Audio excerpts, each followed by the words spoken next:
Hello and welcome.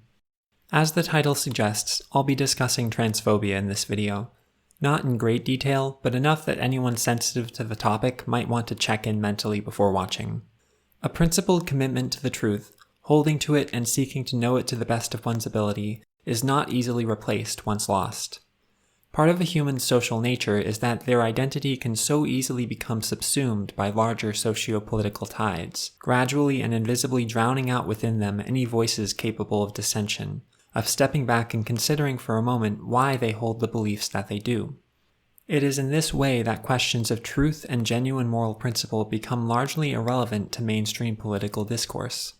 Rather than focusing on identifying and addressing the actual issues affecting people's lives, political discourse becomes a vehicle for the efficient delivery of outrage and schadenfreude to the masses, usually for no higher purpose than greed. Ultimately, this situation benefits only those whose interests are threatened by justice and truth, a small segment of committed bigots and economic elites. There are few clearer examples of this phenomenon in action than in the discourse surrounding people who are gender diverse, which brings us to the topic for this video. Let's start with a fairly simple claim. Gender variance exists. In order to explore what I mean by this, it's necessary first to cover a bit of background. For the purposes of this video, I'll be using the words sex and gender to mean different things. I'll use the term sex to refer to the complex set of physical characteristics which typically result from the biological processes of human sexual differentiation. These include things like primary and secondary sex characteristics, certain aspects of genetics, levels of sex hormones, and so on. While these variables can be labeled and considered separately, they also have complex webs of causal dependence on each other, which is why strong correlations exist between them. On the other hand, I'll use the term gender to refer to the social and cultural constructs which are defined by reference to sex, like for example the norm that men and women should or shouldn't wear specific kinds of clothing, or social categories like man, woman, or non-binary. I've heard some people try to argue that sex and gender are actually the same thing, but such arguments typically belie a misunderstanding of what a definition is. Humans use language to communicate with each other, and definitions allow us to describe what we mean when we use a particular word or phrase. Definitions are not claims about the world, they are tools for facilitating communication. Words do not have objectively correct definitions, they have usages, which are usually dependent on context. To anyone who disagrees with this, I propose the following challenge. Describe a process that can be used to determine the true meaning of a word. The only responses I've ever heard to this challenge involve either an appeal to an authority, or an appeal to the belief of a majority of some subset of humans. In either case, this just passes the problem of determining the meaning of the word to some other person or group. How did they determine what the true definition was? With the slightest bit of scrutiny from any number of directions, it becomes clear that words aren't discovered by humans in the way that planets and the elements were. We use language to suit our own purposes. As such, language is constantly evolving. The same word can mean different things to different people, in different contexts, and at different times. Further, we can use language however we want, creating new words or changing the meanings of old ones. Definitions which are useful are more likely to stick around. The usefulness of defining sex and gender differently is that it provides an easy shorthand for referring separately to the physical traits of a given human body, the identity of the person whose body that is, or the social roles and expectations placed on that person based on both their identity and their body. When the distinctions between these related but distinct aspects of human existence are made explicit in our language, it naturally invites questions about the value of cultural links drawn between them. The notion that whatever gender roles one happened to grow up believing in follow logically and unavoidably from human biology is of course very hard to defend when stated explicitly. For example, if this were the case, one would have difficulty accounting for the variation in gender roles both between and within societies. However, by attacking the very language used to communicate the distinction between sex and gender, supporters of traditional gender roles can avoid needing to defend the link between them. Without reference to the supernatural, it's difficult to argue that a person's sex chromosomes ought to determine whether or not they should be allowed to wear a dress. It's much easier to insist that sex and gender are actually the same thing, deliberately steering the conversation away from anything of substance and towards a dead-end argument about the definitions of words. When conservatives demand an airtight definition of some term related to gender, they're almost invariably engaging in a similar misdirection tactic. Outside of fields like mathematics, terms don't always need to have precise definitions in order to be useful. This is especially true when referring to phenomena which are unavoidably social in nature. You don't need to develop fully rigorous definitions for words like Christian, white, straight, rich, or man in order to accept them as useful terms. Systems used to categorize humans, whether by biological or social variables, are always going to be messy and complicated, and so it's pretty much unavoidable that people will disagree about them. In order for communication to be possible, it is necessary only that we understand the definitions used by others, not that we share them. With all this in mind, I'm going to start defining some terms. A gendered expectation is any expectation which is applied to a person on the basis of their perceived membership in a sex or gender category. Common gendered expectations include things like men and women being expected to wear different clothes, play with different toys as kids, associate with different colors, have different interests, and so on. Humans vary in how they relate and respond to gendered expectations. For some people, the expectations placed on them align fairly well with their own desires and inclinations. For others, the expectations placed on them can feel wrong or restrictive. The degree to which a person is gender variant is the extent to which they deviate, internally or externally, from the gendered expectations placed on them. To say that gender variance exists is simply to acknowledge that gendered expectations suit different people to varying degrees. Let's consider some basic facts about gender variance. Because gendered expectations can be different depending on the social setting, gender variance depends on context. An individual might be considered highly gender variant in one cultural environment, but not so in another. Also, gender variance is not a binary, and everyone is gender variant to some extent. Narrowing in on one of the main topics of this video, gendered expectations are sometimes enforced by coercive or even violent means, and so people may be subjected to psychological or physical harm for their gender variance. While certain groups are on average harmed in this way to a greater extent, like women and queer people for example, I'll be arguing that ultimately everyone is harmed by the overzealous enforcement of gendered expectations. In the remainder of this video, I'll be defending the following main points. Queer people, and trans people in particular, are being targeted by conservatives primarily because they refuse to abide by the antiquated gender norms, which reactionaries seek to impose on all of society. Gender variance is not intrinsically harmful, and the suffering caused by attempts to enforce gendered expectations with coercive means vastly outweigh any supposed social benefits. Lastly, the goal of trans acceptance is consistent with the general advancement of human freedom and the reduction of unnecessary suffering. Conservative political discourse surrounding trans people tends to focus on a small number of rather narrow issues, like the use of gendered public restrooms, trans participation in competitive sports, and gender-affirming care for minors. While there is plenty to say about each of these topics, I won't be going into them in this video because it isn't really necessary for the points I'm making. Imagine for the sake of argument a world where none of these supposed issues exist. Trans people all have their own bathrooms that they can use wherever they are and never need to share a public restroom with cis people again. Not a single trans person is even slightly interested in competing in sports, and all trans children are somehow perfectly content waiting to receive gender-affirming healthcare until they're 18. In such a world, with all the main so-called concerns of transphobes addressed, would trans people be able to exist openly in public without being routinely subjected to harassment? Would trans people no longer be at a dramatically increased risk of facing violence, being shunned by their families, or discriminated against in housing and employment? While it's impossible to say with certainty, I doubt many people seriously believe that all these problems would go away just because a handful of hot-button issues became irrelevant. Just as soon as the old concerns were addressed, new ones would rise to take their place.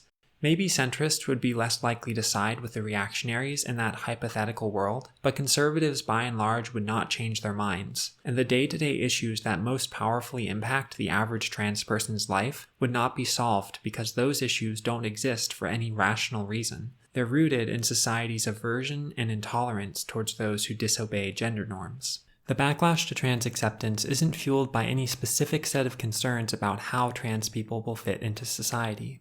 It's motivated primarily by feelings of distrust, disgust, and dislike of trans people, and often queer people in general. More specifically, reactionaries hate trans people because of their gender variance, their refusal to stay within the bounds of the sex and gender categories that they were assigned at birth. The belief that someone assigned male at birth shouldn't have a traditionally feminine name is a gender norm, as is the belief that they should go by he/him pronouns, that their primary sex hormone should be testosterone, and that they should see themselves as belonging to the social category of men. Some might respond by saying that testosterone is naturally the primary sex hormone for people assigned male at birth, and so that isn't a gender norm, but rather a fact about biology. This sort of response fails to adequately distinguish between descriptive and prescriptive claims. While it is correct that most people assigned male at birth have testosterone as their primary sex hormone, this alone has no bearing on the moral rightness or wrongness of seeking to change one's hormonal profile. The idea that people ought not to change their bodies in this way is a norm, and because it's applied to people on the basis of their sex, it's a gender norm. Moreover, the existence of trans-accepting communities proves that these sorts of norms are not universal. They are culturally contingent. The mere public existence of visibly trans people poses a challenge to conservative notions of gender, which can only be maintained in societies where gender variance is stigmatized into invisibility. Conservatives know deep down that if their gender norms were subjected one by one to secular rational scrutiny, vanishingly few would hold up. Far from being natural, the dominant position of conservative gender norms in society can only be maintained by convincing each new generation that no alternatives exist. The only choices are to conform or to be forever an outcast. Recent Republican efforts to effectively criminalize public gender nonconformity in the name of cracking down on drag shows provide a clear view of their true intentions of public erasure. These efforts also make it painfully obvious that the political right has no genuine interest in freedom of speech or expression, except insofar as those freedoms can be exercised to establish and uphold their desired hierarchies of power. Right-wing media has an insatiable appetite for stories about prominent conservatives being criticized online, disinvited from speaking engagements, or banned from social media, even when the so-called canceling causes no measurable harm beyond a bruised ego. As many have noted, when a supposed victim of cancel culture takes a luxurious tour of the massive, well-funded conservative media circuit, peddling their views largely unchallenged to an audience of millions, it's beyond absurd to argue that they are being silenced. On the other hand, when the government starts legislating who's allowed to wear a dress in public, banning books with queer characters or any reference to systemic issues like racism from school libraries, censoring the speech of teachers and professors, and placing hiring decisions for university faculty into the hands of political appointees, those same right-wing media outlets have, at best, nothing to say. More frequently, they actively and uncritically support these measures, cheering on as the very freedoms they claim to cherish are methodically eroded. A truth which can easily become lost in the mess of obfuscation churned out by the right-wing outrage machine is that real human beings, both cis and trans, are being harmed by this ever-escalating culture war on gender variance, and that this harm is being perpetuated for no genuine social good. Young queer people suffer from poor mental health at an alarming rate, in large part due to unsupportive family environments and bullying from radicalized peers. The threat of stochastic terrorism, the idea that consistently promulgating bigotry to a large enough audience will lead predictably to an increase in distributed acts of targeted violence, is making people nervous about going to queer social spaces, or even just existing as openly gender variant in public. Who does all this benefit? Keep in mind that unless you believe in some sort of supernatural power dictating gender norms from above, there are no good reasons to believe that gender variance is intrinsically harmful. When I wear a dress in public, it might make some conservatives uncomfortable, but mere discomfort does not constitute harm. There seems to be a fear among regressives that if gender norms aren't enforced with enough coercion, then the very fabric of society will somehow deteriorate. This style of argument is particularly baffling to me. In my experience, local queer communities, within which gender norms are much more relaxed than in society at large, tend to cultivate strong networks of friendship and support. They have their own systems of values, often emphasizing the importance of solidarity, acceptance of difference, and respect for consent and bodily autonomy. Sure, you can find plenty of community infighting, especially online, but the same can be said for just about any large identity-based social movement. Further, the problems that do arise in the queer community are often better explained by ill treatment from the rest of society than by any defect in its organizing norms and principles. A huge percentage of queer people have experienced trauma when compared with the general population.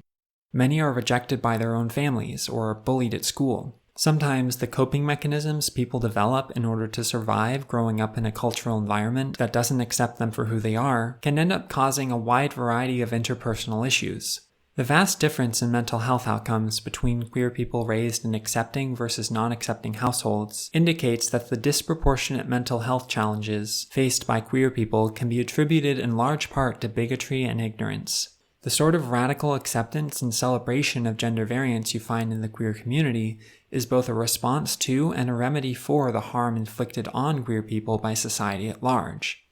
So if systems of social support and cohesion are being eroded, is that really the fault of gender nonconformity? The dominant political orthodoxy on the right is that greed is good, that when individuals act to maximize their own profit, the free market will produce efficient outcomes without any need for government regulation or systems of community support. Never mind the fact that this system has led to the radical concentration of economic and political power into the hands of a small group of oligarchs capable of lobbying the government to favor their own interests over the common good. Not incidentally, that same class of wealthy elites owns many of the largest and most influential media companies. It's no great mystery why blame and scrutiny are so frequently directed towards vulnerable minority groups. All the attention directed towards the culture war of the week serves to distract from more fundamental problems like the ossification of class structures, the corruption of democracy by wealthy special interests, the social and environmental harms of unfettered greed, and the growing cultural and economic chasm between rural and urban communities. Progressive policies that could actually challenge the economic interests of large corporations, which control so much of modern society, are rarely even discussed in mainstream media, except when they're being grotesquely misrepresented for the purpose of ridicule. This isn't to say that culture war issues don't matter. Part of why they're such effective distractions is that, as I've argued, they really do have the potential to produce a lot of unnecessary suffering. Still, looking at the broader context can help provide a sense of perspective. While it's true that many Americans have been indoctrinated from childhood to be intolerant of queer people, the deeper reason we're seeing so much backlash to the movement for trans liberation is that it was cynically selected as a wedge issue by well-funded political operatives. Reactionaries are humans shaped by their environments just like any other group. They aren't intrinsically evil, and as uncomfortable as it might be to countenance for a committed progressive, anyone could have been socialized into being a reactionary given the right circumstances. Personally, I believe that universal compassion is a good virtue to strive towards, and so even though it's of the utmost importance to oppose reactionaries, I don't think it's very productive or healthy to nurture a hatred of them. One way that I can create some empathy in my heart, even for those who would likely have none for me, is to remind myself of the ways that internalizing reactionary perspectives as part of one's identity is emotionally and socially limiting. As I mentioned before, everyone is gender variant to some extent. In order to fit into a conservative gender role, people learn to either conceal or deny parts of themselves which run contrary to the gendered expectations placed on them. The restrictions commonly placed on men and boys being vulnerable or expressing emotions can make it difficult for those who internalize them to get their emotional needs met. Sometimes, even when the norms aren't being externally enforced anymore, it can take years for a person's internal defenses to be relaxed enough that they can finally cry again.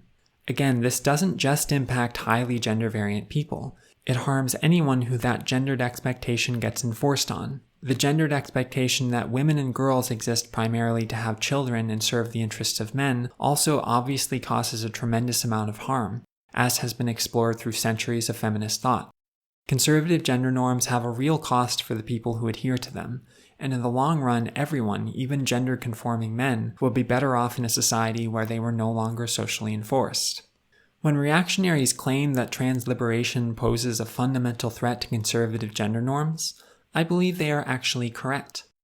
As we explored earlier, such norms are difficult to maintain when an alternative, less restrictive set of norms are understood to be possible, and the queer community has largely embraced a progressive, secular value system that declines to demand that people dress, behave, or love in any particular way just because of their sex. Decades ago, things were a bit different. Trans discourse used to be dominated by medicalized notions of what it meant to be transgender, or transsexual as was more popular back then. The idea was that being trans is inherently a mental disorder for which transition is a treatment. This way of thinking is basically compatible with the maintenance of traditional gender roles. Conservatives need only concede that some people are born in the wrong body and must have that mistake corrected medically. While that narrative was still unpalatable to many conservatives, it didn't pose any fundamental challenge to their gender ideology. Recently, however, that pathologizing, medicalized model has been rapidly falling out of favor. It's being replaced by a model of trans identity which is both more inclusive and more complicated, so let's get into it. The new dominant model no longer conceptualizes gender as a binary, and both trans and cis people may identify and be accepted as non-binary. It also dispenses with the notion that someone needs to medically transition in order to be trans. Some trans and non-binary people want or need gender-affirming healthcare, like hormones and surgeries, while others don't. This takes the power of deciding who is truly trans away from doctors and places it in the hands of the community. That being the case, what does it mean to be trans within this model? Well, not everyone agrees. A common definition is that a trans person is someone whose gender identity differs from their assigned sex at birth. This, of course, raises questions of what a gender identity is.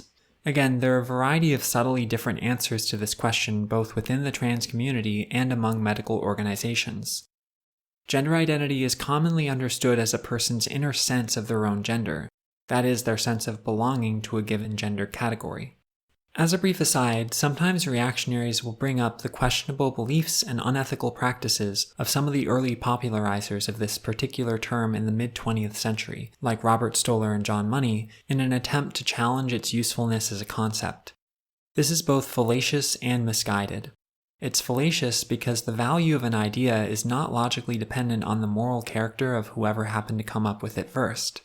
It's misguided for a couple of reasons.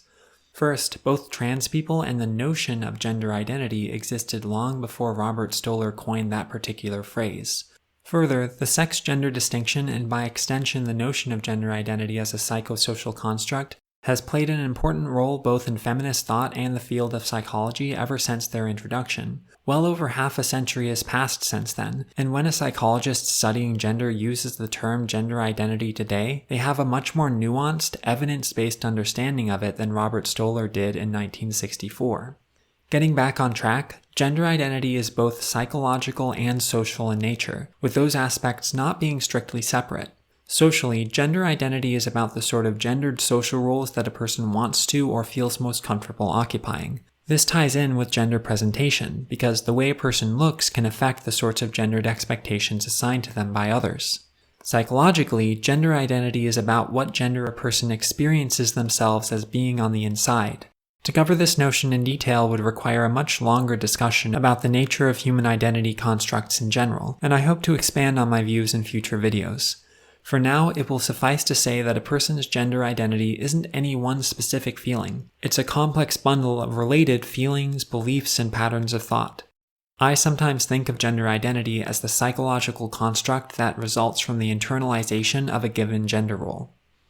Some people report not having any gender identity, and in my view this could mean several different things. Agender people exist, and they either don't have an internal sense of being any particular gender, or have a sense which they describe as neutral.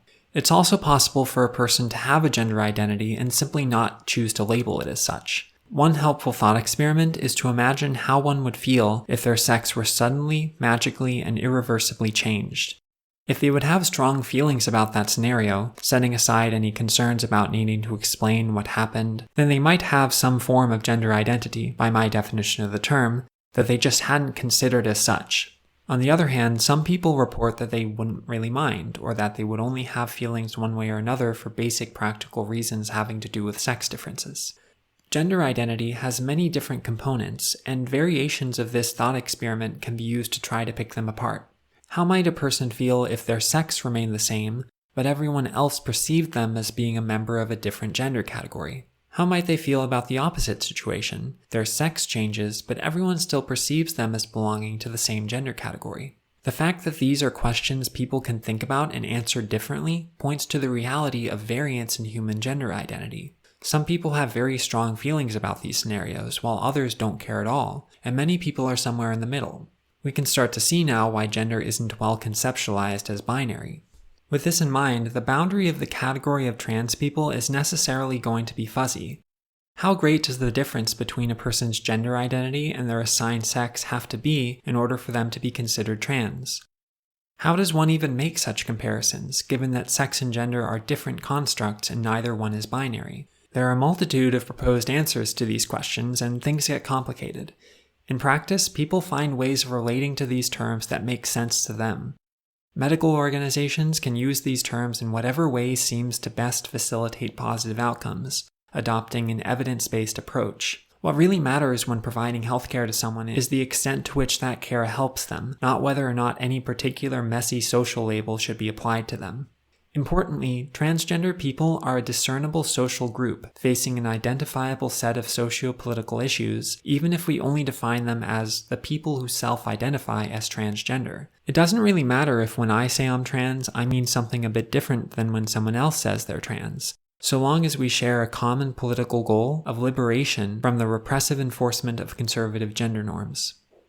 Whereas the older trans-medicalist perspective sought to regulate who gets to transition in order to better fit in with cisgender society and avoid too greatly offending the sensibilities of social conservatives, the modern wave of trans activism is much more radical in its goals, using trans as an inclusive umbrella term in order to build a large coalition of gender-variant people, with the ultimate goal of eliminating the coercive enforcement of conservative gender norms altogether.